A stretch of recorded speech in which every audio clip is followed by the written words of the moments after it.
Douane, une femme de 80 ans, meurt après avoir reçu un éclat de bombe lacrymogène alors qu'elle refermait ses volets, à Marseille. Ces personnes qui sont nommées par cette bande audio sont toutes les personnes qui ont été tuées suite à leur rencontre avec la police. Tout le monde aujourd'hui est réuni pour montrer aux gens qu'effectivement, la police ne fait pas son travail. J'ai eu donc une complication assez grave puisque ça a nécrosé, j'avais un trou de 8 cm.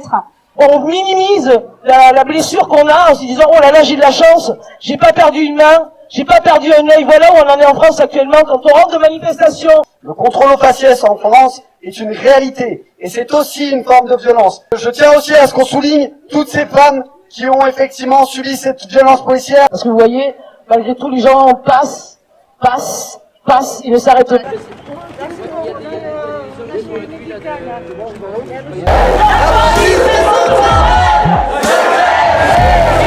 Retrouvé dans cette rue même, en train de fuir la police parce qu'il a eu peur, parce qu'effectivement ces policiers font peur. Sa main a été explosée, elle est dans le même état que la mienne.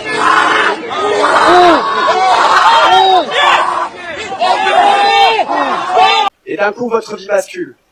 Et je ne suis pas le seul à être dans ce cas-là. Sur cette place, Benjamin, qui n'était pas manifestant, a perdu un œil. C'est ce qu'ils appellent sans doute les dommages collatéraux. J'ai eu 7 points de suture au niveau du front. Depuis ce jour-là, ma vie elle est compliquée. Et j'ai été blessé le 27 avril au niveau de la préfecture par une grenade de désencerclement.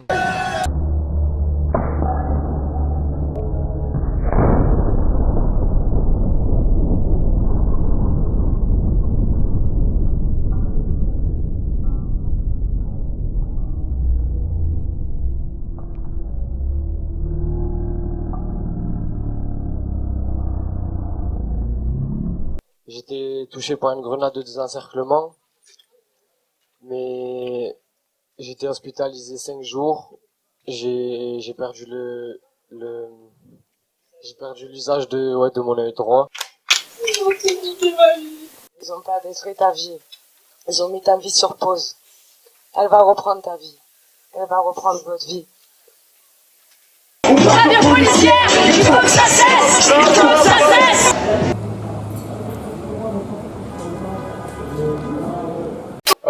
Le problème aussi en France, c'est une violence faite aux femmes. Je me suis fait shooter le 8 décembre par un flashball à, on va dire, 5-7 mètres de distance. J'ai perdu mon œil, ma face droite a explosé, mes dents ont explosé, mes sinus ont explosé.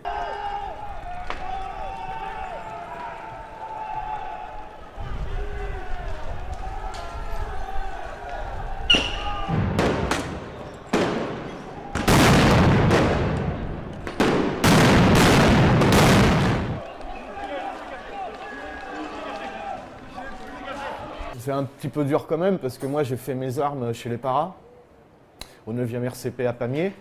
J'ai défilé en 97 sur les Champs-Élysées pour des valeurs républicaines que je pensais justes à l'époque. Et maintenant mon drapeau, je crache dessus au drapeau français. J'ai honte. Je me suis fait shooter parce que j'ai protégé ma femme de la BAC ou de je sais pas quoi. Des hommes habillés en noir avec des cagoules et des flashballs. Ce que je dis surtout, c'est en manifestation, protéger les femmes. Protéger les femmes des CRS parce que c'est inacceptable que les femmes soient pris pour cible et défoncées comme ça tous les week-ends. ACAB.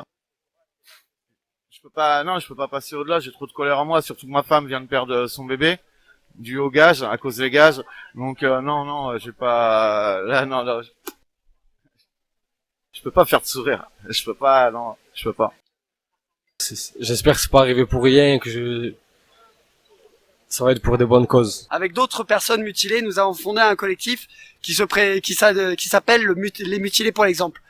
Aujourd'hui, nous sommes réunis tous ensemble pour une manifestation qui s'appelle la 3e grande marche des mutilés.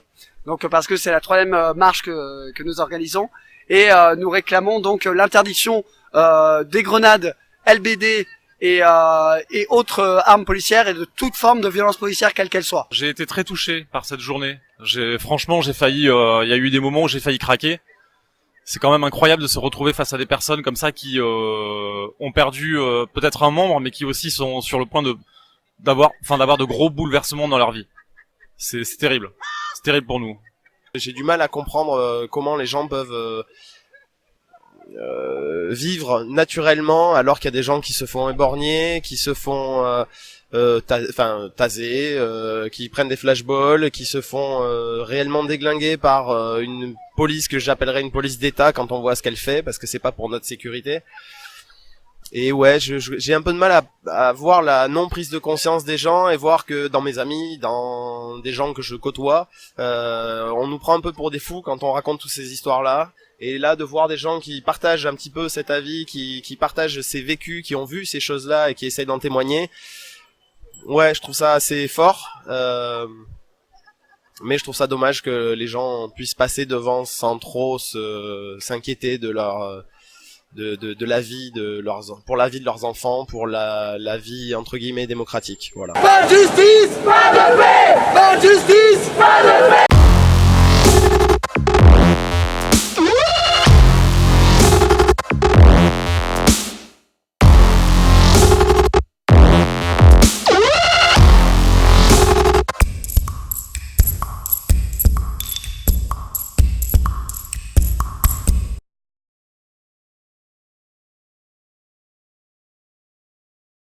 Juillet 2007, Aïd Brahim Moulay Mohamed, 27 ans, retrouvé pendu dans les douches du centre de rétention administrative au commissariat de Bordeaux. Août 2007, un Algérien de 45 ans est tué de 6 coups de feu à la gare du Nord à Paris. Avril 2010, Chambéry, Michael Vérel, 29 ans, battu par un policier, tombe dans le coma. Juillet 2010, à Grenoble, Karim Boudouda, 27 ans, est tué d'une balle dans la tête, tirée par la police. Décembre 2010, Moustapha Ziani, 43 ans, plongé dans le coma par un tir de flashball, finit par mourir d'un arrêt cardiaque à Marseille. 7 janvier 2018, Gaillé Camara, 26 ans, meurt d'une balle en pleine tête, tirée par un policier de la BAC lors de son interpellation à Épinay-sur-Seine. Janvier 2018. Un homme ivre dans une boîte de nuit est abattu d'une vingtaine de balles par un policier en dehors de son service à Marseille. Avril 2018.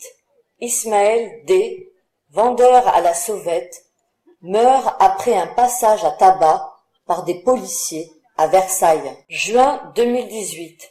Christian Hunziker, cycliste, meurt percuté par un fonctionnaire de police qui circule en voiture en état d'ivresse à Gap, dans les Hautes-Alpes. La police fait son travail. Fermez les yeux. 2018. Daniel de Ridouane, une femme de 91 ans, meurt après avoir reçu un éclat de bombe lacrymogène alors qu'elle refermait ses volets à Marseille. Ces personnes qui sont nommées par cette bande audio sont toutes les personnes qui ont été tuées suite à leur rencontre avec la police depuis 2005.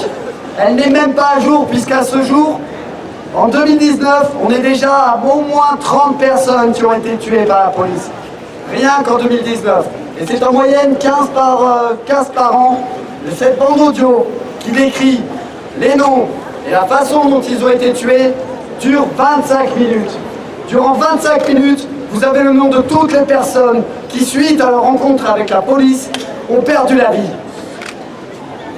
Certaines ont été médiatisées, d'autres non. Mais toujours est-il qu'effectivement ces personnes, au même titre que tous les blessés, ne méritent pas ce qui leur est arrivé. Je dis bien aucune excuse ne peut justifier le fait de perdre la vie, de perdre une main ou un œil à cause de la police. Ils essayent à chaque fois de se justifier en nous disant que nous méritons ce qui nous arrive, en nous stigmatisant, en nous faisant passer pour des personnes violentes, alors que c'est leur violence qui a causé tout ce qui se passe en ce moment. C'est leur violence sociale, c'est la violence policière, c'est la violence de la justice. C'est cette violence-là qui a provoqué le constat que nous avons aujourd'hui. C'est pour ça que tout le monde aujourd'hui est réuni, pour montrer aux gens qu'effectivement, la police ne fait pas son travail. Ou alors, si elle fait son travail, c'est uniquement dans le but de réprimer les gens qui ont la simple envie de vouloir aller gueuler dans la rue leur mécontentement. Les gens qui voulaient simplement vivre leur vie dans les quartiers populaires. Toutes ces personnes qui se sont retrouvées mutilées ou tuées suite à la rencontre avec la police, toutes ces personnes, malheureusement, aujourd'hui, n'ont toujours pas reçu justice. Très peu. Tellement peu. Si des personnes souhaitent prendre la parole, notamment des gens qui sont blessés et que je ne connais pas, c'est tout à fait possible. Voilà, ben voilà. Tu me connais, Eh bien tiens, je te laisse le micro. On l'applaudit s'il vous plaît.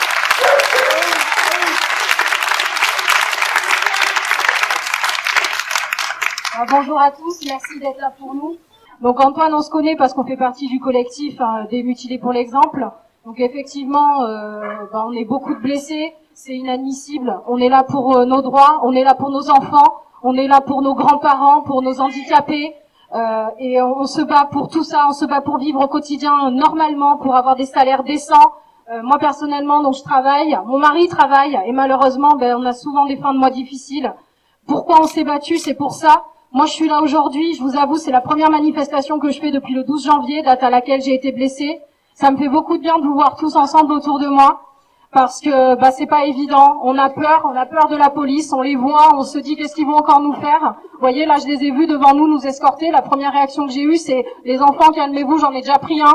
Voilà, ça fait très peur. Donc, merci pour votre soutien à tous. J'espère que nos autres blessés vont bientôt nous rejoindre pour communiquer également. Merci à tous ceux qui me soutiennent au quotidien. Voilà, moi j'ai pris un tir de LBD dans la jambe, dans le mollet. J'ai eu donc une complication assez grave puisque ça a nécrosé. J'avais un trou de 8 cm. Les médecins ont été obligés de faire une greffe de peau. Heureusement, elle a pris du premier coup, mais ça a été un arrêt de travail, ça a été de longues douleurs, ça a été du fauteuil roulant, des longues journées de pleurs. Heureusement, j'ai mes amis, j'ai mon mari, j'ai le collectif. Alors oui, c'est pas une main arrachée, oui, c'est pas un œil. Je me considère comme victime quand même parce que ce gouvernement n'a pas à mutiler ces gens. On est là pour nos droits, on est là pour vous, on est là pour nos enfants, on est là pour nos anciens et encore une fois, je le dis, pour nos handicapés et pour tout le monde. Merci à tous.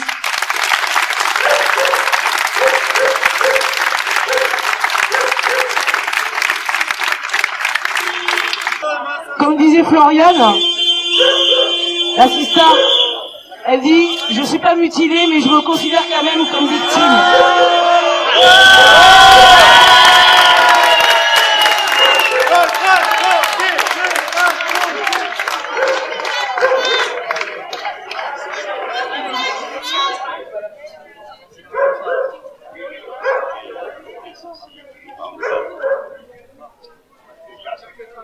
Dégagez la voie du tram, s'il vous plaît. Le mec qui glisse du tram, Laissez le tram circuler, s'il vous plaît. On n'est pas là pour ça aujourd'hui, s'il vous plaît. Laissez le tram circuler. Allô, camarades. S'il y a un gros problème, c'est moi qui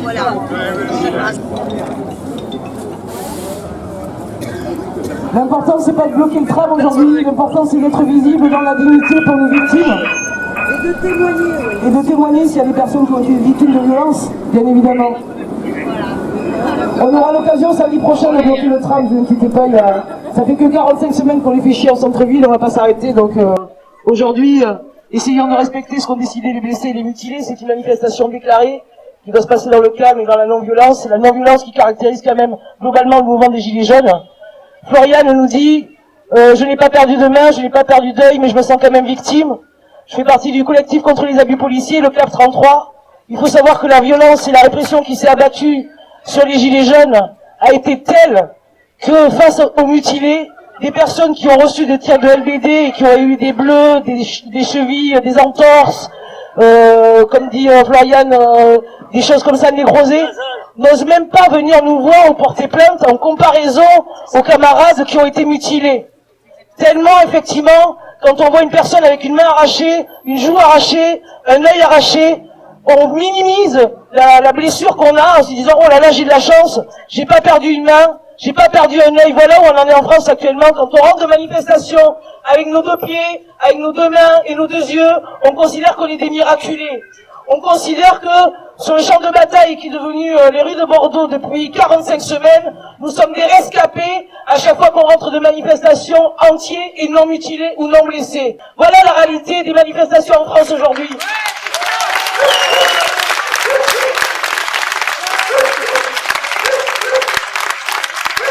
C'est pour ça qu'il est important non seulement de soutenir tous les blessés, il n'y a pas de petits blessés, il est important de soutenir tous nos blessés et de les accompagner dans leur démarche pour déposer des plaintes. Sur Bordeaux, une vingtaine de personnes seulement ont déposé des plaintes et on sait qu'actuellement il y a au moins eu 2 ou 3 classements sans suite pour nous mutiler. 20 personnes, c'est pas assez. Chaque personne qui reçoit un coup de matraque, chaque personne qui reçoit un coup de poing, un coup de pied, des insultes de la part des forces du désordre doit porter plainte. Pourquoi? Non seulement pour dénoncer la complicité de la justice qui fait que la plupart de ces plaintes finissent en caniveau, mais pour faire fermer sa bouche à Castaner qui dit que, voyez, c'est quoi le problème, il n'y a que 20 personnes à Bordeaux qui ont porté plainte, alors pourquoi vous parlez de violence policière alors qu'il y a à peine 20 procédures? Pour qu'ils se taisent, il faut que nous soyons nombreux et nombreuses à chaque fois qu'on prend des coups à aller porter plainte pour dénoncer ces violences.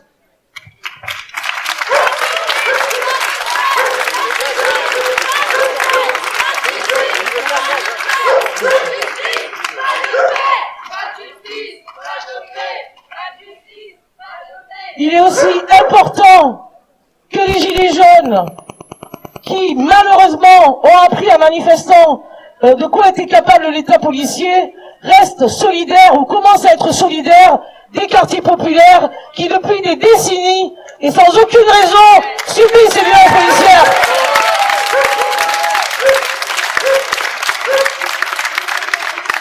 Comme vous le disait Antoine, la bande de son que vous écoutez pendant cette manifestation recense les morts, les personnes qui sont mortes après une rencontre malheureuse et funeste avec les forces du désordre. Chaque année, notre collectif a à cœur de recenser ces morts. Parfois on a un nom, parfois on a un prénom, un lieu, une circonstance, mais parfois c'est un entrefilé. C'est Mamadou, mort dans un commissariat, ils ont tous 25 ans, ils ont tous des problèmes cardiaques. C'est fou comme les gens des cités ont des problèmes cardiaques dès qu'ils se retrouvent dans un commissariat.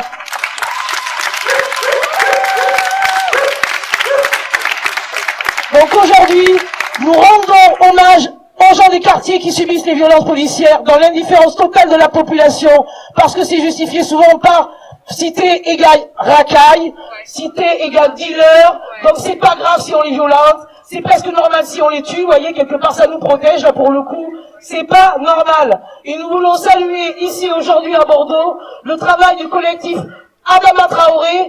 Ça fait 3 ans qu'Adama est mort, 3 ans.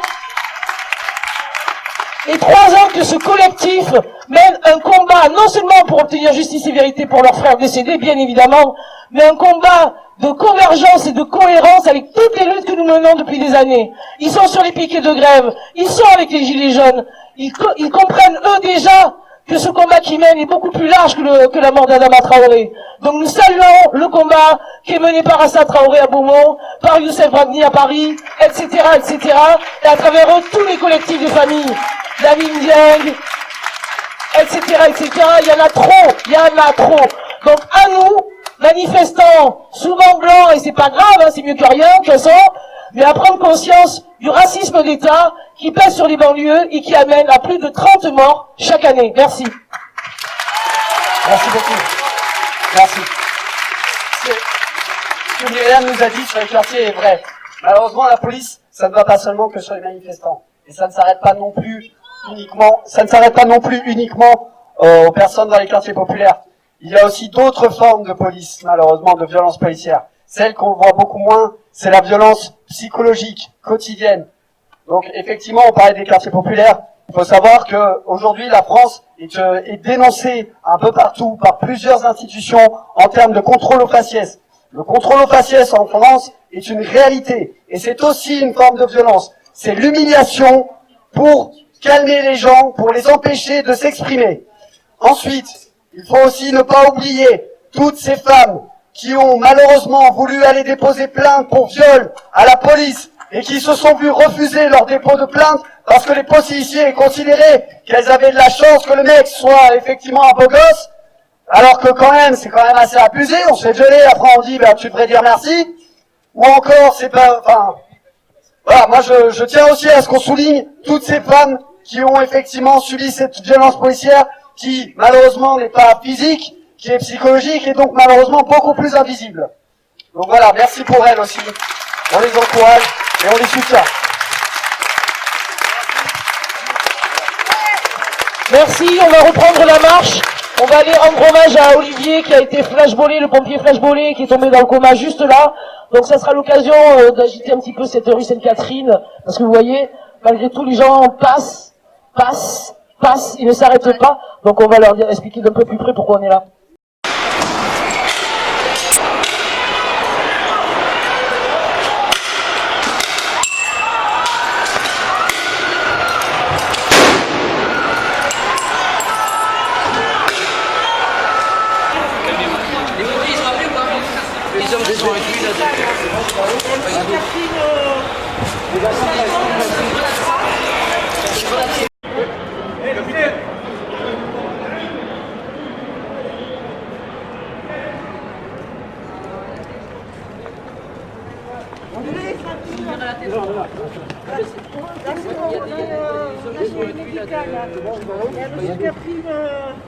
C'est une grenade, ça?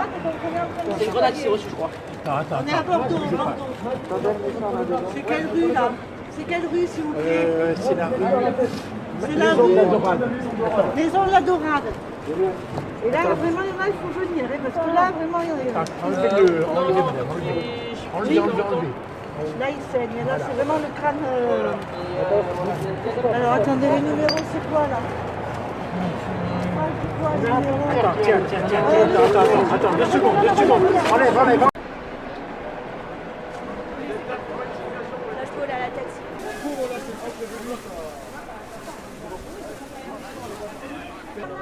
Voilà, ici, là. Tu dis à Fabienne?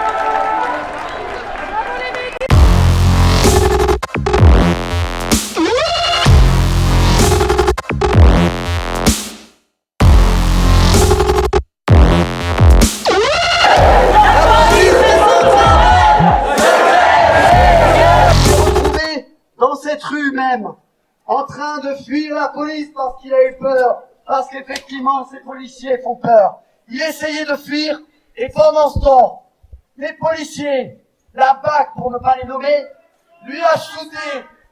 C'est de la BAC? Oui, c'est de la BAC.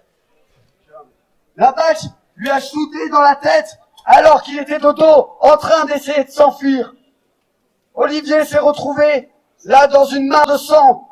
Sa tête était en train de baigner dans une mare de sang. Il a été transporté à l'hôpital en urgence, où il a été obligé d'être placé dans un coma artificiel.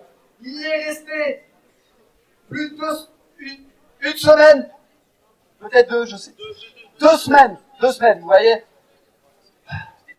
2 semaines de coma. Pendant 2 semaines, on ne savait pas si Olivier allait pouvoir s'en sortir, s'il allait pouvoir sortir du coma. Aujourd'hui, on sait qu'effectivement Olivier en est sorti.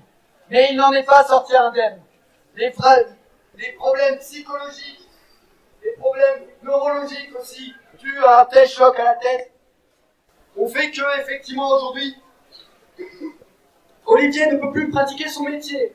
Lui qui s'est engagé comme pompier pour sauver des vies, ne peut plus le faire aujourd'hui, à cause du travail de la police, à cause des décisions qui sont prises de tirer sur des manifestants qui sont de dos, qui sont en train de s'enfuir, qui ne posent aucune résistance. Ces personnes-là se font shooter comme des lapins. Nous sommes des gibiers et ils se prennent pour des prédateurs. Et c'est inadmissible. Pour Olivier et pour tous les autres, nous continuerons le combat. Olivier n'a pas pu être là aujourd'hui, mais nous sommes toujours avec lui.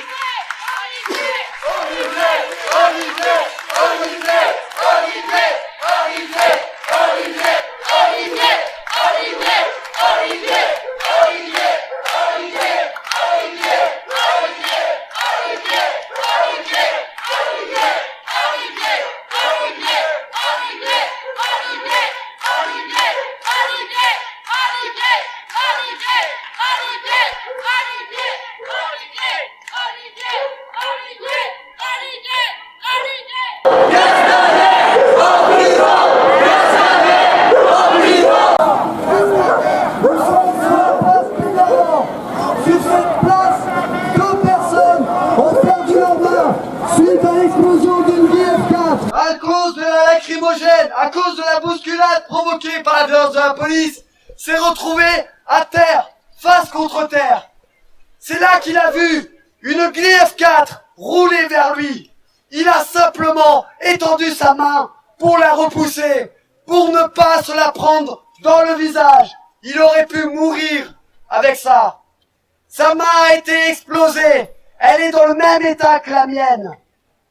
Il n'est pas là aujourd'hui parce qu'il s'occupe de ses enfants et parce que la famille, c'est encore ce qui nous reste de plus cher et de plus important. Et bien sûr, aucun d'entre nous ne lui reprochera de ne pas être là, bien entendu. Fred a fait preuve d'énormément de courage. Il a affronté tout ça malgré le fait que sa mutuelle et son assurance aient refusé de couvrir ses dépenses. Tout ça parce que c'était, soi-disant, ce qu'on appelle un mouvement social. Et que dans ces cas-là, les mutuelles privées et les assurances privées ne prennent pas en charge les personnes blessées dans les mouvements sociaux. Il s'est retrouvé sans main, avec un crédit sur sa maison, avec tous ses problèmes d'argent, sans aucun soutien, autre que celui des gens qui avaient suffisamment de cœur pour lui donner sur sa cagnotte. Et nous les remercions d'ailleurs, énormément, de sa part. Selon Fred, ce sont ses propres mots, la police ce jour-là ont fait exprès de provoquer les manifestants pour pouvoir justifier derrière de lancer des grenades et de lancer des LBD. Ils ont fait exactement ce que la préfecture voulait d'eux. Malheureusement, Fred aujourd'hui ne retrouvera jamais sa main, tout comme moi, parce que malheureusement, contrairement à ce que dit Emmanuel Macron, il y a des violences qui sont irréparables. Il y a des violences qui sont irréparables, ces violences existent. Et nous sommes là aussi pour montrer à Monsieur Macron que oui, nous sommes là. Quant à moi, une semaine plus tard, Fred avait perdu sa main le 1er décembre, à l'acte 3. Quant à moi, ce fut le 8 décembre, à l'acte 4.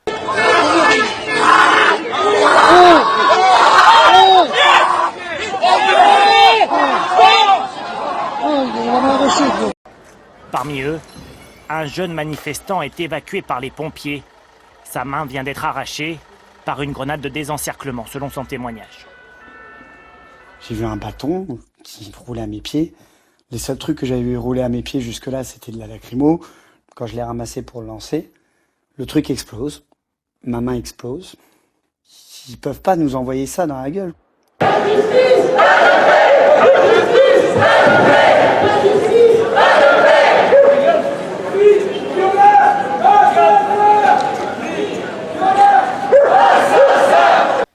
À l'acte 4, j'ai découvert effectivement le mouvement des Gilets jaunes. Je ne savais pas ce que c'était. Et quand je suis arrivé, j'ai adoré. Je me suis rendu compte que les Gilets jaunes étaient loin d'être ce que les médias essayaient d'en dire.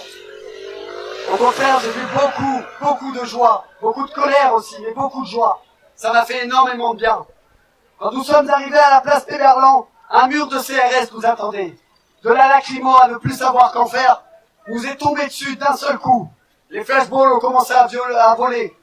Nous avons été surpris par une avalanche de violence. Malheureusement, effectivement, beaucoup de personnes ont été blessées. Beaucoup sont restés encore anonymes et on ne les connaît pas toutes. Avec des amis, nous avions décidé que nous voulions exprimer notre violence d'une façon symbolique. Et 2 douzaines d'œufs que nous avons lancés sur les forces de l'ordre. Lorsque l'on lance des œufs sur les forces de l'ordre nous lancent des grenades. Il faut le savoir.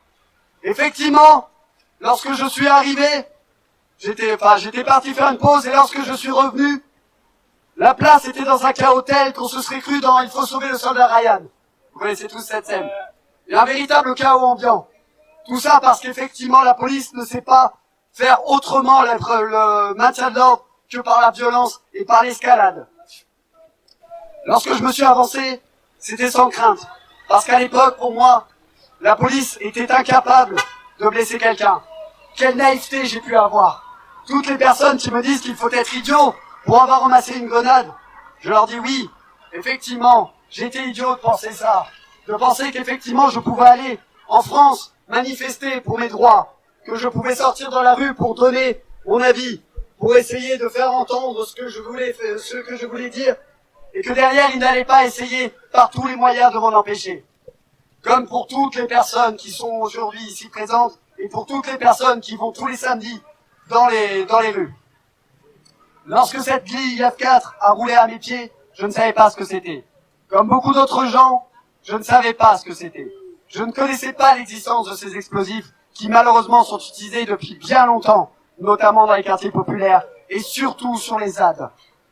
On pense notamment à Rémi Fraisse, qui lui n'a pas eu la grille F4 qui a explosé dans sa main, mais au niveau de sa capuche. Ce n'est pas sa main qui a explosé, c'est sa tête. Ça, il faut le savoir. La OFF1 a été interdite. Ils se sont mis à utiliser les grilles F4 et les GMD. On leur fait interdire une arme, ils en remplacent par une autre. Ça les dérange pas. Et lorsque cette grenade est atterrie devant moi, elle a commencé à envoyer de la lacrymo. Parce qu'il faut savoir que la grille F4 envoie de la lacrymo. Et qu'elle est grise de la même couleur que la lacrymo. Alors forcément, moi, je ne voulais pas prendre toute la lacrymo dans la tête, d'autant que j'en avais pris beaucoup. Je me suis donc penché pour ramasser la grenade et l'éloigner de moi. Si au moins j'avais eu le réflexe au moins de me dire que je voulais la relancer, comme certains essaient de me le faire dire. Mais malheureusement, ce n'est pas le cas. Je ne suis qu'un pauvre citoyen, un pauvre manifestant qui ne savait pas dans quoi il s'embarquait et qui a ramassé cette grenade simplement pour se protéger. Et d'un coup, votre vie bascule. Et je ne suis pas le seul à être dans ce cas-là. Nos autres amis blessés ne devraient plus tarder, ils étaient en train de se garer. Peut-être si quelqu'un veut prendre la parole, Myriam. Comme je disais tout à l'heure, ici, c'est la place sanglante. Tous les gilets jaunes qui ont manifesté à Bordeaux savent de quoi je parle quand je dis de la place sanglante de Péberland, qui était une vraie scène de guerre. Encore une fois, des manifestants désarmés face à des policiers suréquipés. Sur cette place, Benjamin, qui n'était pas manifestant, a perdu un œil. C'est ce qu'ils appellent sans doute les dommages collatéraux. Ce jeune homme s'est approché pour voir ce qui se passait sur la place. Il n'était pas gilet jaune. Il voulait juste s'informer, voir ce qui se passait. À l'heure actuelle, Benjamin a perdu son œil et c'est pour toujours. C'est aussi sur cette place que Léa, qui quittait la manifestation tout à fait pacifiquement, après avoir obéi à l'ordre de dispersion, s'est pris un flashball dans le pied, qui fait qu'elle a été handicapée pendant des mois, fauteuil roulant, perte de son travail, perte d'argent, etc., etc. Le nombre de blessés sur cette place est incalculable, encore une fois, incalculable, parce que les gens qui ont porté plainte suite à ces blessures sont assez insuffisants, et même quand nous recueillons des témoignages, ce n'est jamais assez par rapport au nombre de gens qui sont passés par cette place et qui ont été traumatisés. Donc aujourd'hui, on nous dit que le préfet Lallemand est parti à Paris pour récompenser ses bons services rendus à la nation en mutilant et en blessant les camarades, mais quelle que soit la personne qui lui succède, on le voit avec cette préfète qui vient de Calais, les violences elles sont toujours là, dès que la police a peur de nous parce qu'on est face à un pouvoir paranoïaque qui s'imagine qu'on est des voyous qui allons faire n'importe quoi, et cette paranoïa justifie le surarmement de nos policiers, il justifie que même hier encore, alors que le mouvement était plus que pacifique, alors que la manifestation était joyeuse, nous étions contents de nous retrouver tous camarades en centre-ville pour manifester nos mécontentements et nos revendications. Il y a encore eu hier 2 tirs de LBD qui ont blessé des personnes. Donc c'est inadmissible, plus aucune manifestation ne se passe sans blessés, c'est inadmissible.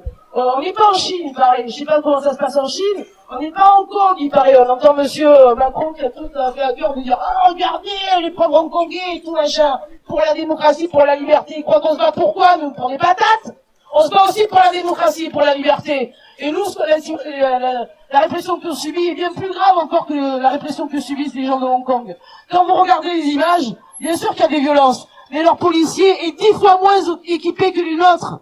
Les Hongkongais ont pu manifester pendant près de 2 mois sans voir leur manifestation interdite. Voilà, monsieur Macron, la vérité, c'est que la France est bien en dessous des violences policières qui se passent actuellement à Hong Kong. Et vous avez beau jeu de faire le fanfaron en tant que président de la République des droits de l'homme. La réalité, nous le savons, nous, sur le terrain, c'est que les droits de l'homme n'existent pas dans ce pays. Concrètement, nous le vivons tous les dimanches, tous les samedis, et à chaque fois que nous manifestons. Alors, monsieur Macron, arrêtez de vous prendre pour le parangon des droits de l'homme. Même Poutine se fout de votre gueule, monsieur Macron. Même Poutine rigole quand vous lui parlez des violences policières qu'il y a eu en Russie. Tellement ce qui se passe en France, c'est grave. Donc aujourd'hui, il faut bien que les gens prennent conscience que ce mot de démocratie, il est encore à inventer, il est encore à faire vivre, parce qu'il n'existe pas dans un pays plus qu'autoritaire, qui mutile et blesse des gens qui sont simplement ici pour manifester leurs droits, leurs bons droits, que leur interdit le même gouvernement ultralibéral. Les violences policières, elles sont les conséquences de ce système ultralibéral qui, pour se protéger quand l'illusion démocratique ne marche plus, n'a d'autre moyen que d'utiliser les forces du désordre pour nous frapper et nous mutiler. Donc la démocratie, elle n'existe pas, elle s'invente tous les samedis quand nous marchons, elle s'invente à Saint-Macaire qui résiste et qui lutte, elle s'invente partout où les gens essayent de retrouver leur autonomie, leur liberté et de réinventer des modes d'organisation horizontaux. La démocratie, c'est nous qui l'inventons tous les samedis, monsieur Macron.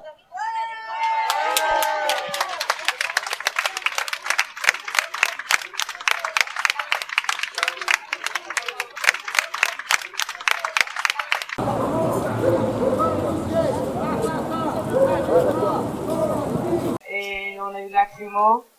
On est sortis de la gare et au moment où on est tous sortis de la gare, on a été 4 qui ont été touchés à la tête sur la même charge.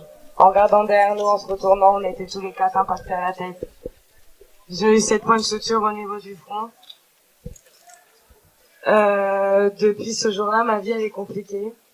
Alors, on peut dire que c'est que 7 points de suture à côté des borgnés comme mon collègue Dylan qui est monté de Montpellier avec moi.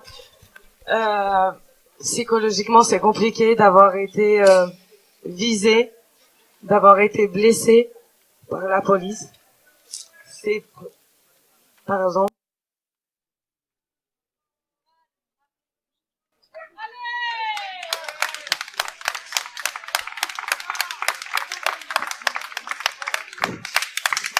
c'est dur pour nous, c'est dur pour nos enfants, c'est dur pour nos familles. Et ce qu'on vit aujourd'hui chez les Gilets jaunes, ça fait des années qu'on le vit dans les quartiers. Je viens de Paris, moi. Moi, je viens d'à côté de Trappes. Donc, je sais ce qui se passe dans les quartiers depuis des années. C'est pour ça qu'il y a écrit tous les noms derrière mon dos. Ce sont des gens qui sont tous morts. Malheureusement. Parmi des centaines et des centaines. Parce qu'avec tout ça, on a repris les noms et les numéros parce que ce ne sont que des numéros, malheureusement. Maintenant, c'est banal. Il y en a tellement que les gens, ils disent comme les éborgnés, c'est le 26e, c'est le 25e. Non, c'est pas des 26e, c'est pas des 25e. C'est des gens, c'est des humains, donc ils sont pas des numéros, ils ont des prénoms. Et il faut pas oublier tous les gens parce qu'on connaît Adama, on connaît Zinel Ebouna, on connaît tout ça, mais il y en a beaucoup qu'on connaît pas. Il y a même des gens inconnus. Je crois qu'on vous en a parlé tout à l'heure. Je voulais revenir dessus. C'est compliqué au niveau aussi la justice. La justice, ils sont en train de clôturer tous nos dossiers. En gros, on n'est pas reconnu comme victime. Et c'est super compliqué. Macron et Castaner, n'en parlons pas. Moi, je balance mon porc.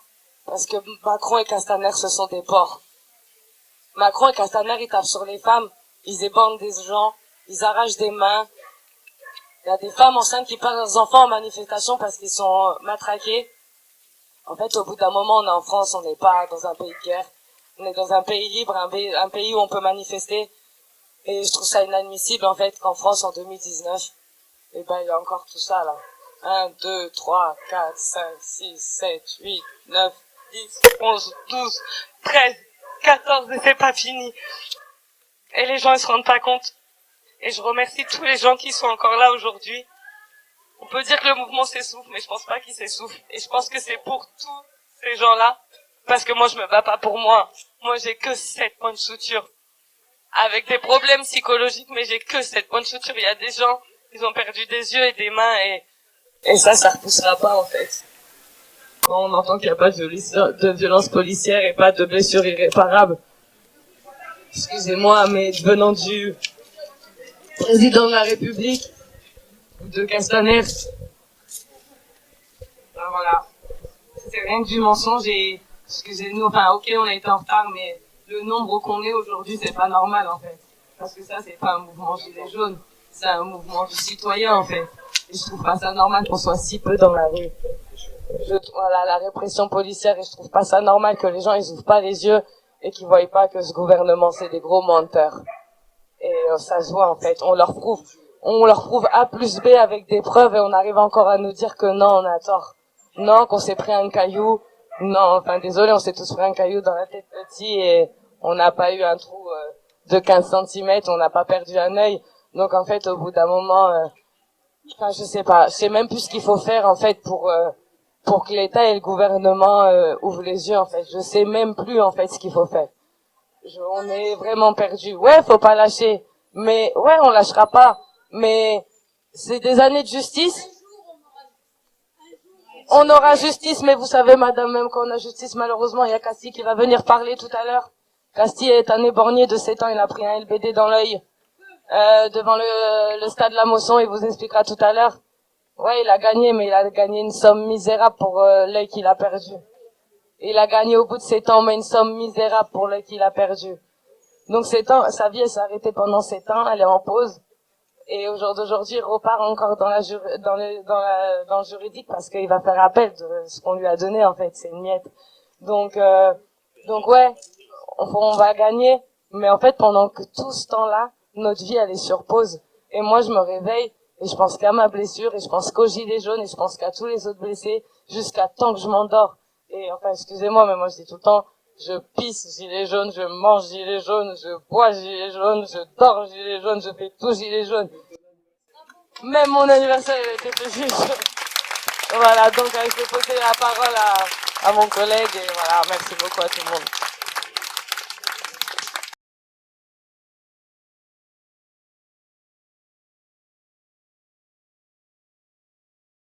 Je m'appelle Dylan, j'ai 18 ans. Je fais partie des manifestations depuis le début, le 17 novembre. Je suis là pour les Gilets jaunes. Et j'ai été blessé le 27 avril au niveau de la préfecture par une grenade de désencerclement.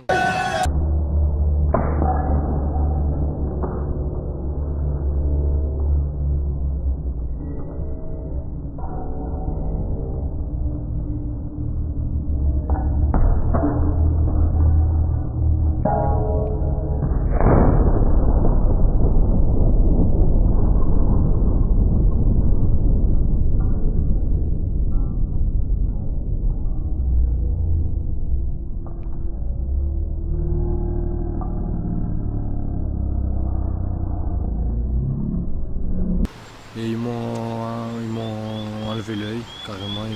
Je pourrais plus voir de l'œil droit. J'étais hospitalisé 5 jours à Vitchodiak. Ils m'ont dit des mauvaises nouvelles que ils pouvaient pas reproduire ces faisceaux luminaires qui ont été touchés. J'ai eu plus de 8 jours de ITT. Et voilà, je suis sorti de l'hôpital et j'essaye de prendre ma vie comme avant, mais c'est pas possible parce que mon permis, je pourrais pas le passer pour l'instant. Le travail, je peux plus travailler. Voilà. J'avais pas de gilet jaune. Ma copine elle était là, elle avait le gilet jaune, mais moi j'avais pas de gilet jaune. J'étais pas cagoulé, je manifestais pour mes droits, pour le pouvoir d'achat, pour tout ça. Quoi. Donc du coup tu te sentais pas ciblé quoi, c'est un truc à dévier qui est parti. Bah oui, oui. Il n'était pas maître de son environnement, il savait pas ce qu'il faisait cette grenade alors qu'il y a la TNT, c'est des armes de guerre. Il a jeté comme si c'était un jouet. Il a lancé au ras du sol et ça a atterri ça a rebondi sur la bite au niveau à droite et en fait elle a été dirigée à gauche dans ma direction et elle m'a fait à 50 cm de moi l'exploser. J'ai eu le temps de la regarder et de baisser la tête. Et elle m'a tapé au niveau de là. Voilà. Et les docteurs ils m'ont dit que c'était impossible à recréer. J'ai été touché, j'ai pas réalisé tout de suite ce qui s'est passé. Du coup je me dirigeais vers les forces de l'ordre et là les médics ils m'ont attrapé, ils m'ont fait asseoir et là ils m'ont soigné, ils m'ont dit que c'était juste ma paupière. Ma paupière qui avait pris un coup et le bleu, l'hématome. Et je suis allé voir ma copine du coup, ils m'ont amené à l'hôpital, ils m'ont fait attendre 4 heures avant d'être vu. Et après ils m'ont dit que c'était que le bleu que ça. Ils ont mis 10 jours à voir que mon œil était tout touché. J'avais deux hémorragies dans l'œil. Ils ont mis 10 jours à voir que mon œil était mort. Mais je ne savais pas la réponse avant. Ils ont laissé attendre, oui, pour que le bleu il rétrécisse parce que mon œil impossible à ouvrir en forçant. C'était pas possible tellement le choc il était. Et ils ont ouvert l'œil, ils ont fait les analyses et ils ont vu que pas ma rétine mais faisceau luminaire dans l'œil était touché. Ils étaient écrasés par le choc. Donc à mon avis, je vais voir d'autres avis, mais à mon avis, pour moi, je verrai plus quoi. On travaille pour survivre, je trouve ça pas normal. Hein. C'est pour ça que je manifesterai, même jusqu'à la mort s'il le faut. C'est un autre policier à la Comédie, je passe devant lui, il me dit, parce qu'il y a plein de dames, il me disait regardez ce que vous avez fait, le jeune de 18 ans, et tout ça. Il me dit ben moi je lui ferai bien le deuxième. Il m'a dit je te ferai bien le deuxième moi, en passant. Et du coup j'ai dit comment ça, et tout le monde s'est attroupé devant nous et ça a commencé à débattre. Il y a toutes les vidéos, toutes les preuves aussi. Et je porterai plainte et ça ira au procureur et tout ça. Ça restera pas là. Je lâcherai rien. Moi je dis qu'il faut rien lâcher. Les gilets jaunes, il faut... Tant qu'on n'a pas gagné, il ne faut pas lâcher parce que sinon ça ne servira à rien. Tout ce qu'on a fait, tous les blessés, il faut les soutenir au max et on va gagner, je le sais. Bonjour, moi ça va aller très vite parce que j'aime pas trop parler. Je m'appelle Dylan Méry, j'ai été blessé à Montpellier à la préfecture le 27 avril.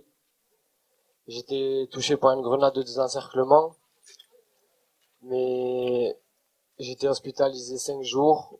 J'ai perdu l'usage de mon œil droit. J'ai eu des points de suture, j'ai eu plusieurs hématomes, j'ai eu plusieurs et là je me rends compte que ça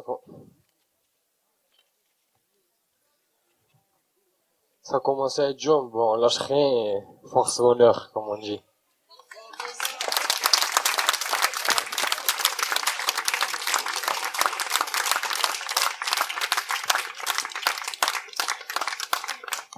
Cette petite blonde à côté de moi, c'est la copine à Dylan. Regardez dans quel état elle est. Elle pleure alors que son mari ne pleure même pas encore. Elle a été plus touchée que lui, alors c'est lui qui a perdu son œil.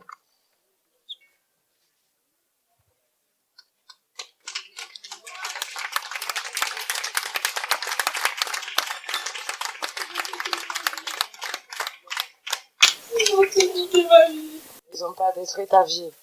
Ils ont mis ta vie sur pause. Elle va reprendre ta vie. Elle va reprendre votre vie. En tout cas, merci à tous. Merci vraiment à tous.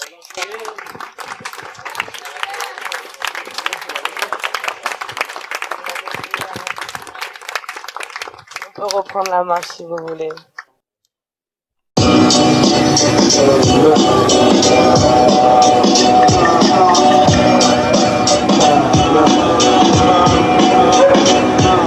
Bravo policière, il faut que ça cesse, il faut que ça cesse. Reconnu pour 80% d'affaires, il faut que ça cesse, il faut que ça cesse. Pour la justice impartiale, on va pas nous la faire. Il faut que ça cesse, il faut que ça cesse. Pour la défense d'assassins, vous ne voulez pas la guerre. Il faut que ça cesse. La police, la préparée, la petite couche, la tête à terre. 17 du chapeau de Saouya.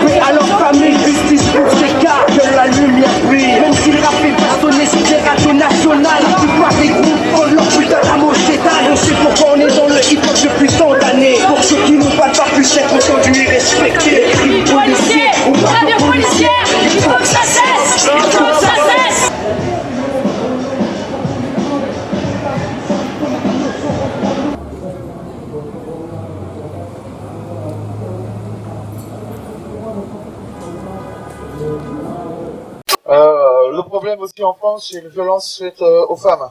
Les CRS de 2 mètres qui s'amusent à taper sur des femmes d'1m60, les bastonner pour rien, les mecs de la BAC. Donc voilà, donc ça aussi j'en ai marre. J'arrête de me plaindre pour moi, maintenant c'est plus pour les femmes. Il y en a ras-le-bol. Il y en a ras-le-bol que les femmes se fassent tirer dessus, se fassent défoncer, parce qu'on appelle ça défoncer. Ils vont même pas au corps à corps avec des mecs de 2 mètres, ils préfèrent aller chercher les femmes qui font 1m60, et ça non, c'est dégueulasse. Donc c'est ici que je me suis fait shooter pour protéger ma femme. Voilà, merci à tous, merci Bordeaux.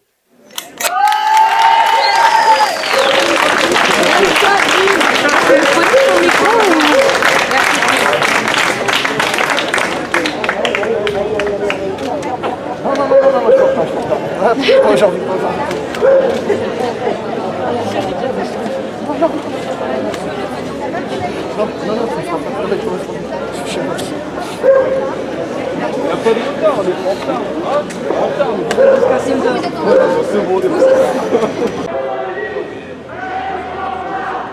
Gilets jaunes et quartier populaire, quelle police, quel combat. Gilets jaunes,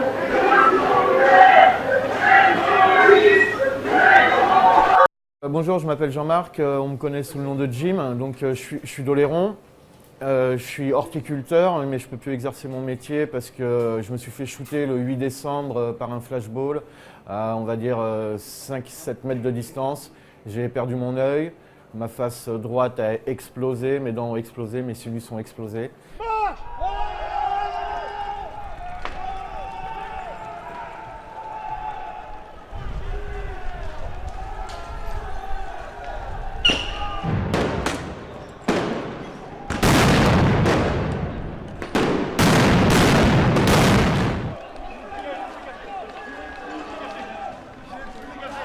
On a essayé de s'échapper dans les gaz, donc il y avait les grenades, il y avait les tirs de flashball. Donc déjà les tirs de flashball, j'y croyais même pas. Je pensais même pas que la France pouvait utiliser cette arme contre, enfin, voilà, contre son peuple, quoi, contre des civils lambda. Physiquement parlant, je suis combattant, je suis vif, je suis bien parce que y a énormément de soutien.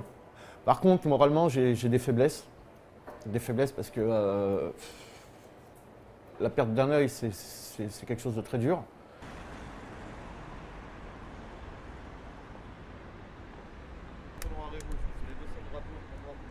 Grâce à notre mouvement. Moi, mon combat maintenant, c'est les violences policières et je lâcherai pas le morceau. C'est un petit peu dur quand même parce que moi, j'ai fait mes armes chez les paras, au 9e RCP à Pamiers. J'ai défilé en 97 sur les Champs-Élysées pour des valeurs républicaines que je pensais justes à l'époque. Et maintenant, mon drapeau, je crache dessus au drapeau français. J'ai honte.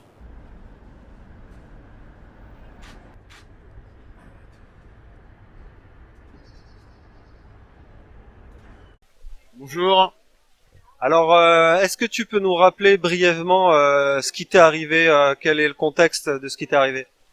Contexte, acte 4, 8 décembre, 18h30, je me suis fait shooter parce que j'ai protégé ma femme de la BAC ou de je sais pas quoi. Des hommes habillés en noir avec des cagoules et des flashballs. Parce qu'ils étaient en train de charger ou qu'est-ce qui se passait dans quelle mesure ta femme était en danger? On était en train de partir simplement. Et ils sont arrivés en courant et en gueulant et un homme protège sa femme, donc je me suis mis devant elle et puis j'ai pris un gros shoot en pleine gueule. Donc t'as pris un shoot de quel type de projectile, qu'est-ce qui t'est arrivé? LBD, donc c'est 220 joules, 360 km/h. Arrivé là, à moins de 5 mètres de distance, donc là tout a explosé. Moi je suis tombé dans le coma direct. Là j'ai une quarantaine de vis, 16 plaques. J'ai plus de dents de ce côté-là, les sinus ont été touchés, j'ai plus de muscles zygomatiques non plus, donc là je suis tout insensible. Enfin voilà, Ça s'est bien remis, cicatrisé, mais t'as beaucoup de séquelles irréversibles, c'est ça? Les séquelles irréversibles, c'est plus les séquelles psychologiques, qui sont vraiment très dures à gérer. Après, non, ça va pas très bien cicatriser parce que c'est long à cicatriser, et moi on m'a vraiment tout refait le côté droit, donc c'est compliqué. Aujourd'hui, donc tu es venu participer évidemment à la marche des mutilés. Quel message tu voudrais délivrer à l'ensemble de la population? à l'ensemble de la population, essayez d'être un petit peu plus altruiste entre vous, essayez de vous regarder les uns les autres. Là, essayez d'arrêter de regarder votre nombril simplement parce que ça sert à rien. Je crois qu'on est maintenant dans un moment où l'entraide est devenue obligatoire, comme au temps du Moyen-Âge, je pense. On est obligé de se serrer les coudes. Et ce que je dis surtout, c'est en manifestation, protéger les femmes. Protéger les femmes des CRS parce que c'est inacceptable que les femmes soient pris pour cible et défoncées comme ça tous les week-ends. Si tu pouvais communiquer avec Monsieur Macron, Monsieur Castaner, qu'est-ce que tu souhaiterais leur dire? Qu'est-ce que tu penses qu'il faudrait qu'ils prennent comme mesure, comme décision? Quel message t'aimerais leur exprimer? Je vais pas dire ce que je pense. On peut pas. Par contre, je leur dirais bien qu'il faut vraiment arrêter les LBD et les GLI-F4 parce que ça cause vraiment des traumatismes irréversibles sur les personnes, tant au niveau physique qu'au niveau psychologique et surtout plus psychologique. Donc, faut vraiment arrêter ces armes qu'on dit non létales et qui sont semi-létales, qui sont même létales. Non, faut vraiment arrêter ça. Faut arrêter ça. Donc ça, c'est la version soft, j'imagine. Est-ce que tu gardes encore beaucoup de colère ou est-ce que tu commences à arriver à passer au-delà? À cab. Je peux pas passer au-delà. J'ai trop de colère en moi, surtout que ma femme vient de perdre son bébé dû au gaz, à cause des gaz. Donc non, j'ai pas. Là, non, je peux pas faire de sourire. Je peux pas. Alors ça, c'est une mutilation dont on parle jamais, mais effectivement, je pense que peu de gens sont au courant de ça pour ta femme aussi. Et donc vous êtes tous les deux, j'imagine, profondément impactés.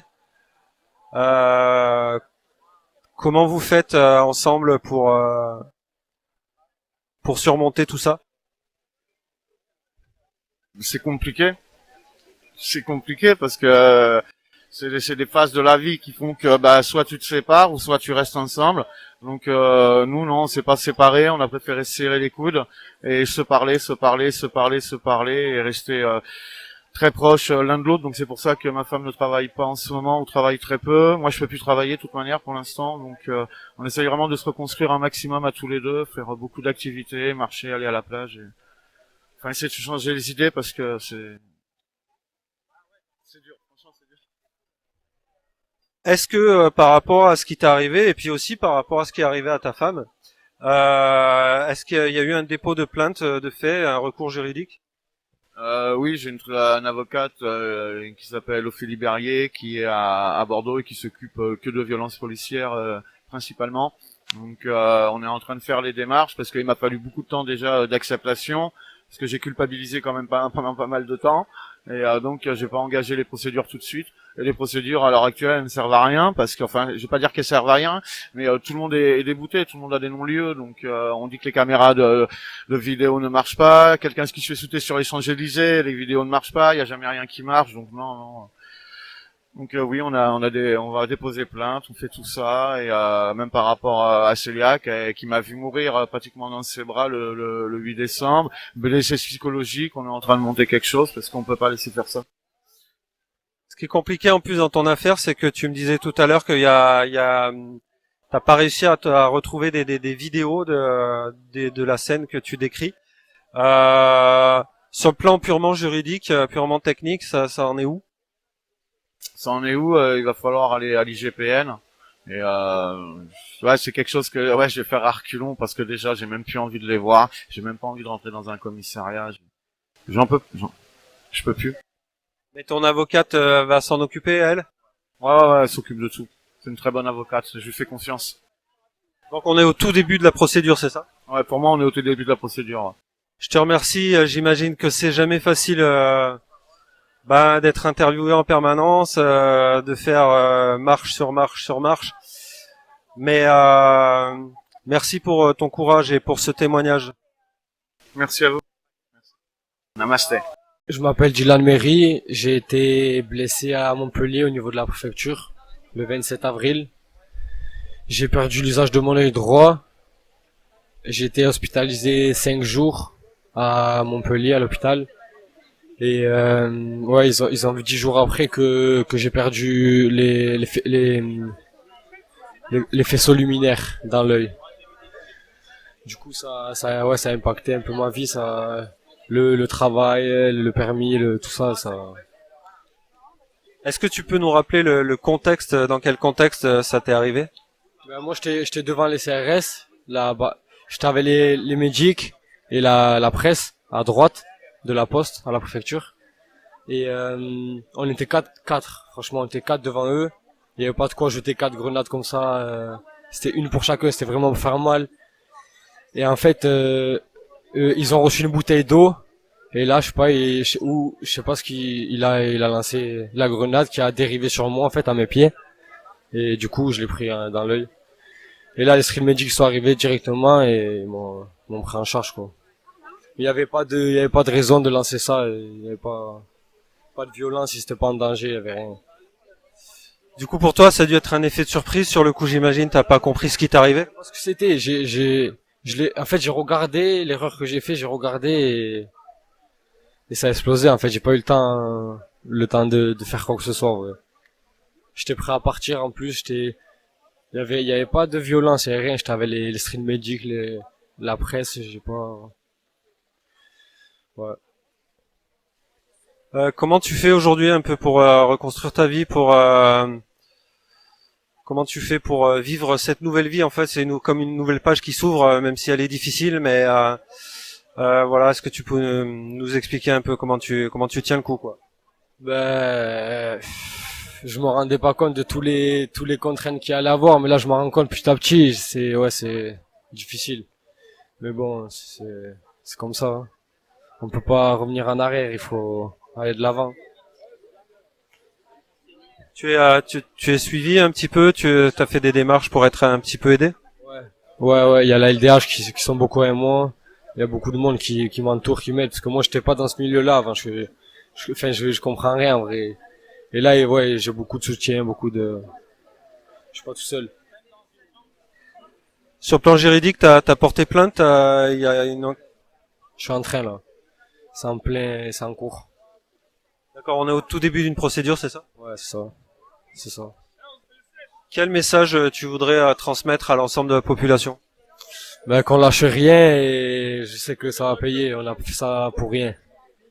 Ça va payer, il faut que c'est pas un samedi c'est pas un jour sur une semaine qu'on fait une révolution et que ça change. C'est tous les jours, toutes les heures, toutes les minutes, toutes les nuits. Il faut se bouger le cul là, en vrai. Ça y est. Bisounours, il y en a assez.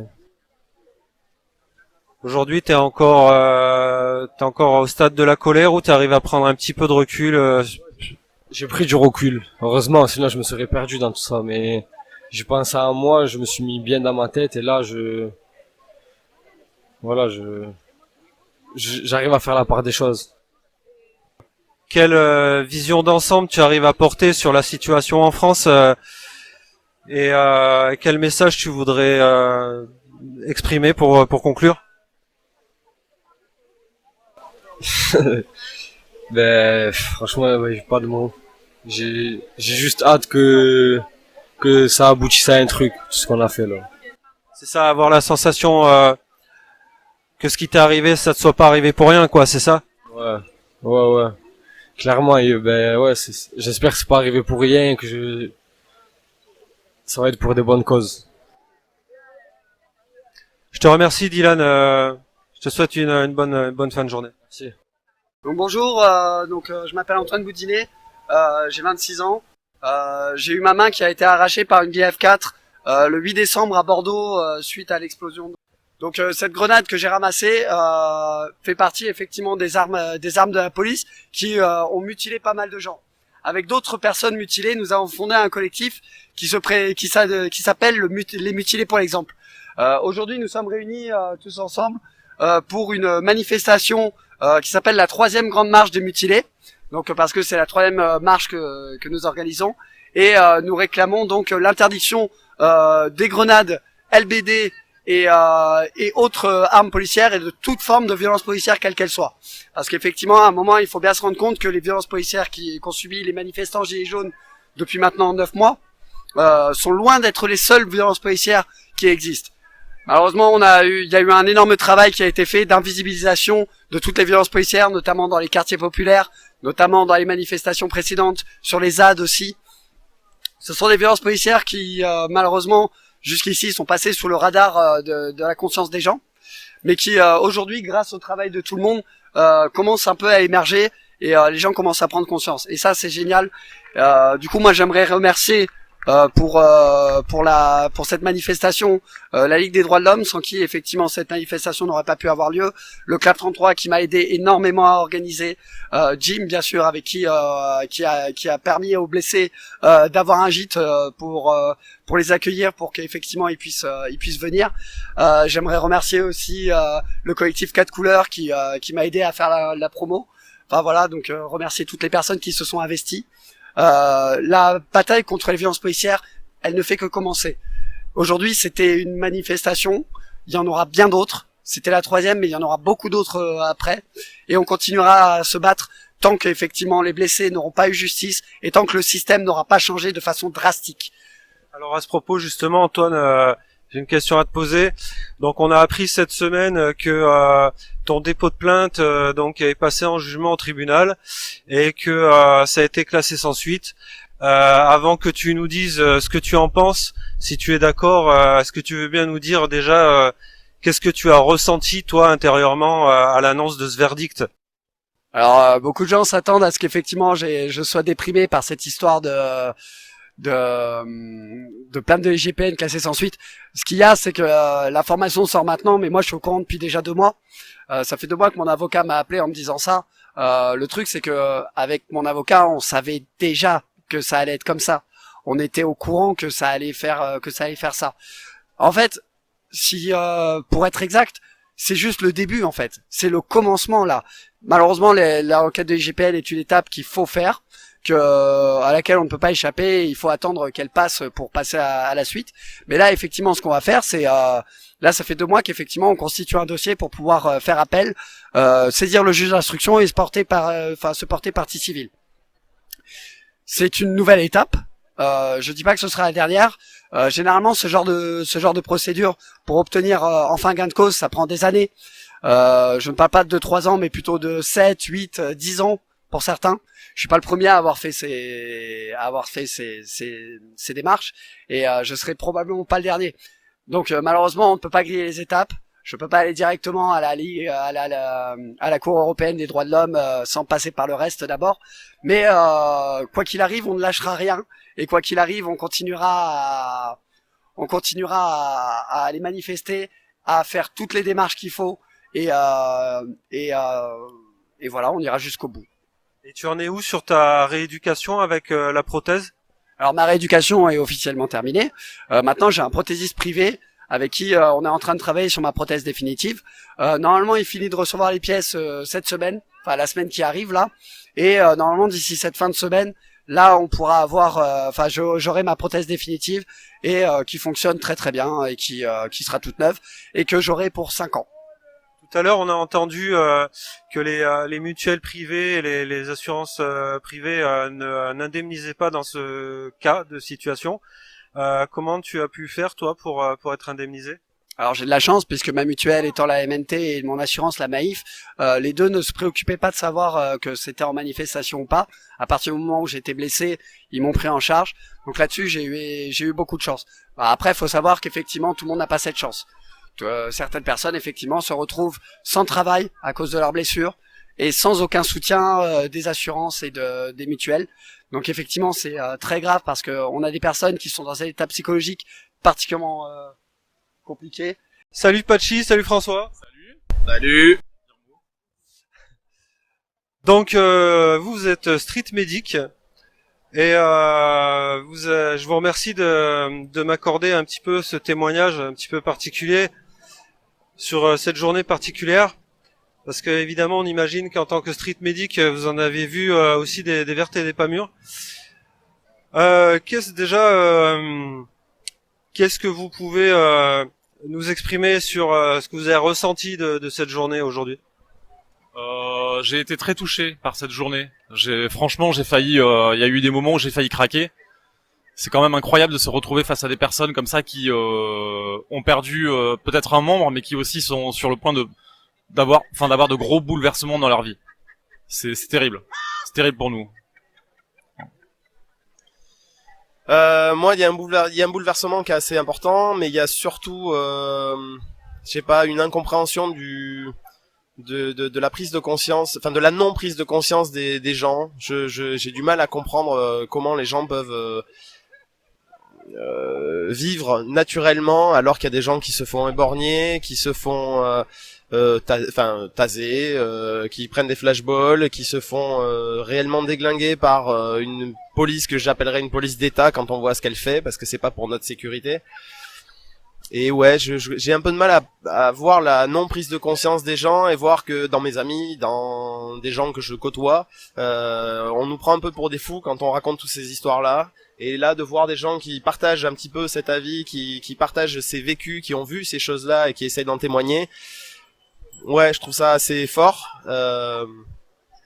Mais je trouve ça dommage que les gens puissent passer devant sans trop s'inquiéter de leur de la vie pour la vie de leurs enfants, pour la vie entre guillemets démocratique, voilà.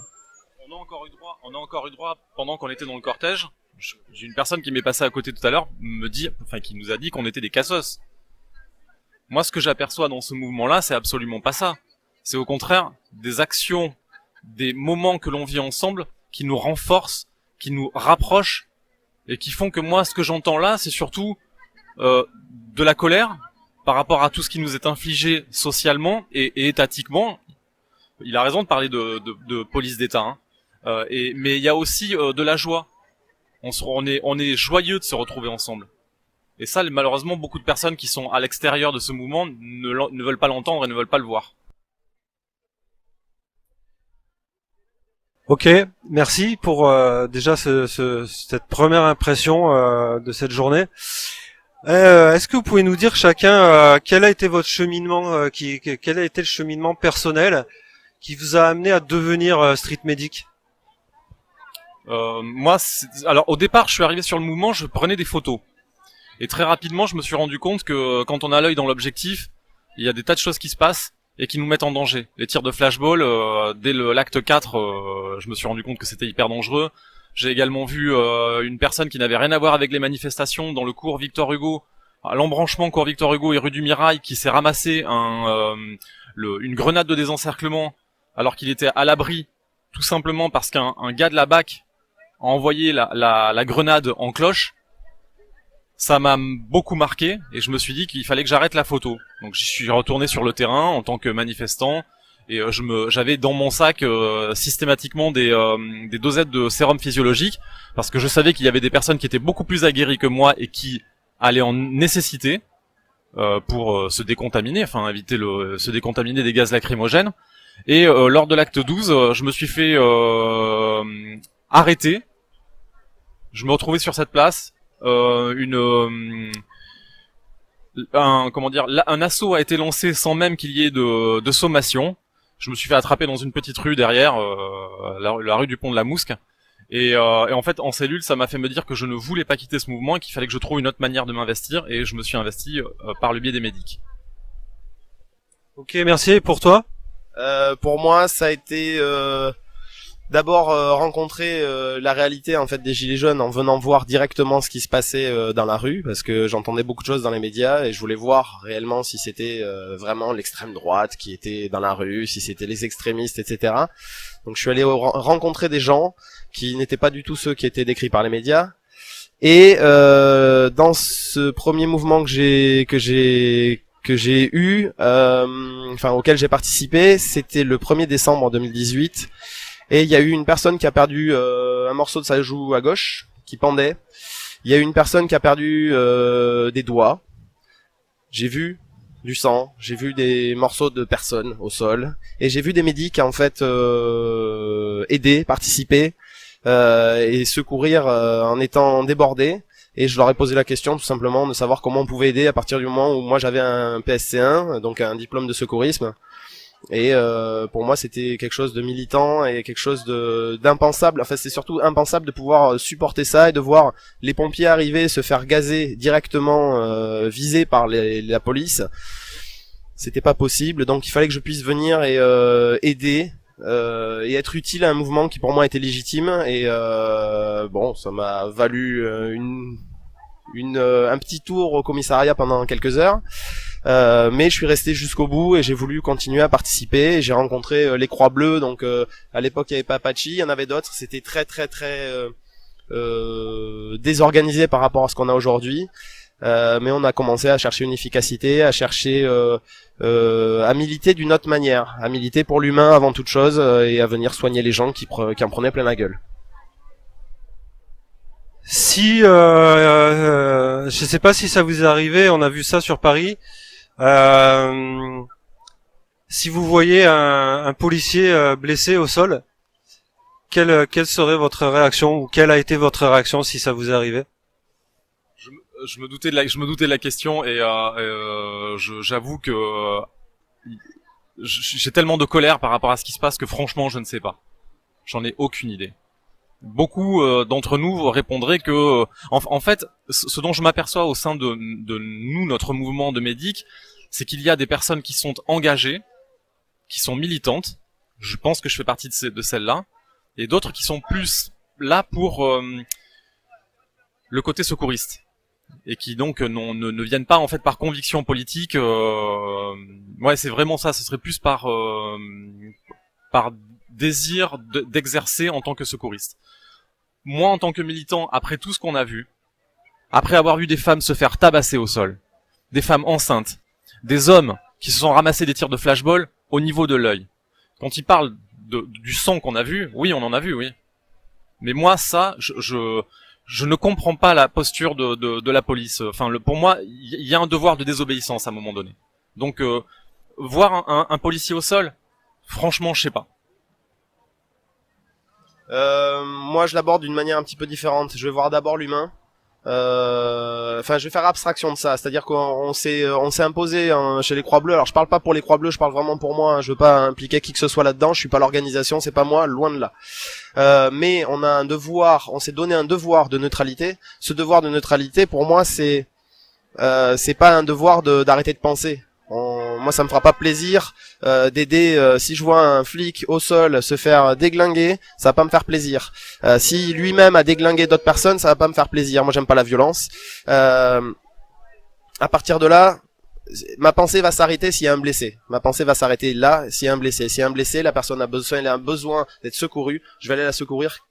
À partir du moment où c'est un être humain, je vais pas me poser la question, c'est un être humain.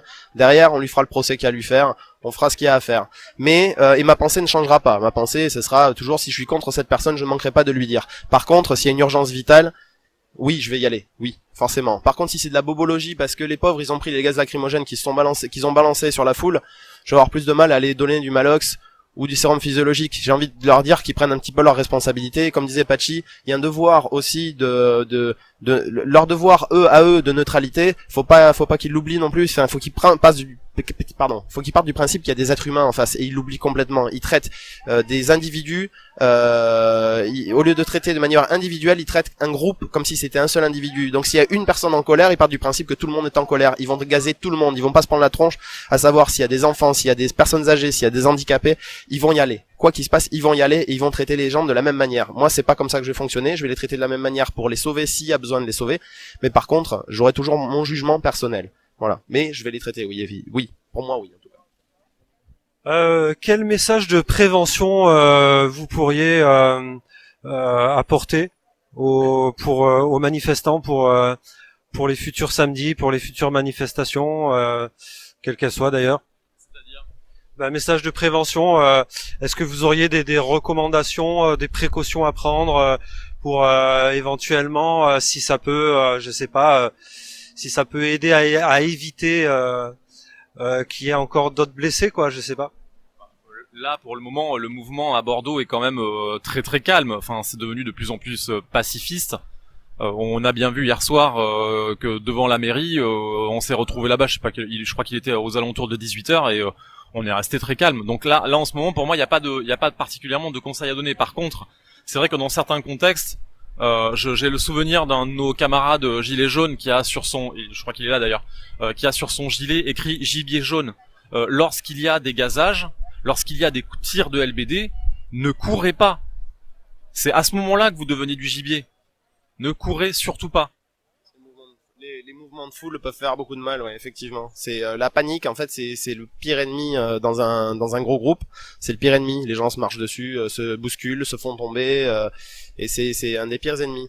Après, moi, ce que je dirais, c'est juste des préventions standards. C'est manger avant de venir en manifestation, trouver de quoi vous hydrater avant, et la bière, c'est pas le meilleur moyen de s'hydrater, hein. Par contre, après, moi, y a pas de problème, j'en bois.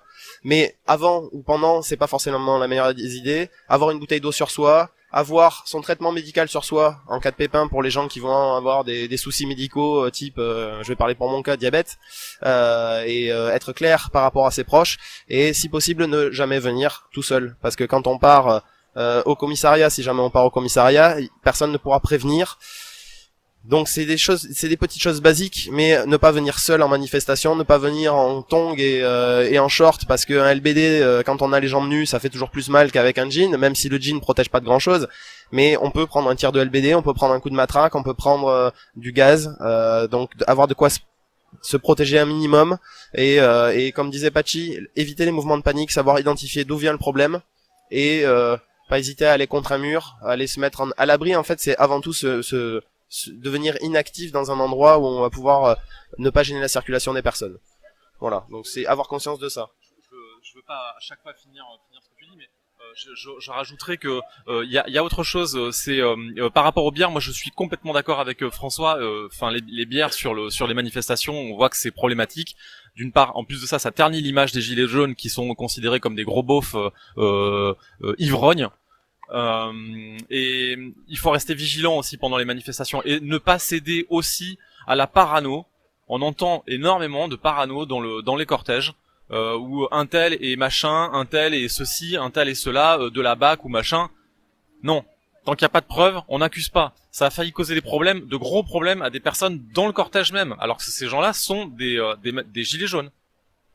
Donc attention à tout ça. Bah c'est très bien, voilà, ça c'est des recommandations intéressantes, merci. Et pour terminer, quel message vous souhaiteriez transmettre à l'ensemble de la population? Là, je parle pas que des gilets jaunes pour le coup, hein. Je commence et je termine. Vas-y. Quel message? Moi, je pense que, le premier message, c'est venons tous ensemble, en fait. Soyons là tous ensemble, peu importe qui on est. C'est ce qu'il faut se rappeler, je pense. C'est si on est dans la rue aujourd'hui, si certains sont dans la rue ou sont dans l'opposition depuis leur téléphone, leur canapé, peu importe. Je suis pas dans le jugement. Si on a quelque chose à dire, allons dans la rue. Tous ensemble, parce que ça peut être comme hier, c'était plus une fête qu'autre chose. Ça nous a permis de rencontrer des gens qui sont super intéressants. Ça m'a permis de faire je fais des rencontres tous les samedis où je suis présent, des rencontres intéressantes à tout un tas de niveaux. Ça peut être positif comme négatif. Toujours est-il que ça m'apporte quelque chose. Ça m'apporte quelque chose de voir des gens et d'entendre d'autres choses que ce que j'entends tous les jours avec mes collègues de travail, avec la télé, avec la radio, internet, etc. Donc venons se retrouver dans la rue pour échanger, surtout pour échanger.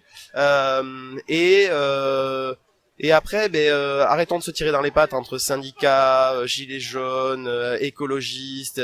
Moi, je suis au milieu. Je suis aucun des trois. Je suis un peu au milieu.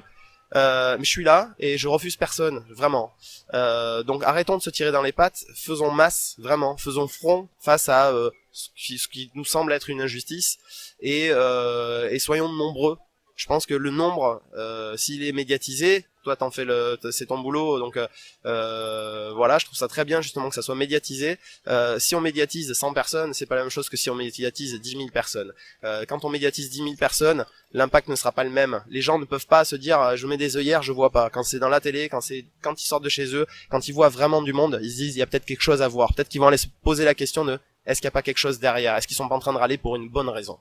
Voilà, je pense que ça c'est le plus important. Soyons présents, montrons qu'on est là, montrons qu'on existe et montrons que c'est pas parce qu'on n'est pas d'accord avec le gouvernement qu'on est des casseurs, qu'on est des mecs bourrés, qu'on est, voilà, montrons qu'on est présent, qu'on essaye d'avoir une réflexion, qu'on essaye de trouver autre chose, qu'on essaye de trouver une suite à qu'est-ce que pourrait devenir notre société. Il y a beaucoup de choses à dire. On n'est pas des casseurs. On cherche juste à ce que l'État entende et agisse. L'État doit nous servir. C'est pas à nous de servir l'État. Malheureusement, pendant trop longtemps, ça a été l'inverse qui s'est produit. Et aujourd'hui, ils ont pris cette habitude. Moi, ce que j'ai trouvé directement dans ce mouvement et qui m'a beaucoup surpris, ça a été de la joie et le peuple. En fait, c'était même la fête. J'ai trouvé de la fête dans ce mouvement au tout début et même là encore le samedi, c'est ce que je retrouve. Hier, c'est vrai que ça a été un retour à cette fête.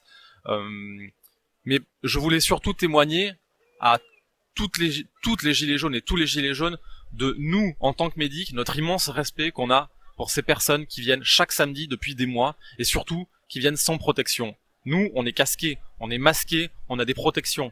De moins en moins, parce qu'on a forcément, il y a eu beaucoup de répression aussi par rapport aux médics, beaucoup d'amendes, des confiscations de matériel, ça coûte cher. Mais vous êtes là depuis le début et vous avez toujours été comme ça. Donc un gros bravo et un immense respect à vous. Ok, bien, je vous remercie. C'était très complémentaire au final comme témoignage, hein, les frères médics là. Voilà, super. Et puis, à bientôt sur les manifs. Merci à toi. Merci à toi, Yermo. Merci, Yermo. Merci à vous. Pas de justice, pas de paix. Pas de justice, pas de paix. Pas de justice, pas de paix. Pas de justice, pas de paix.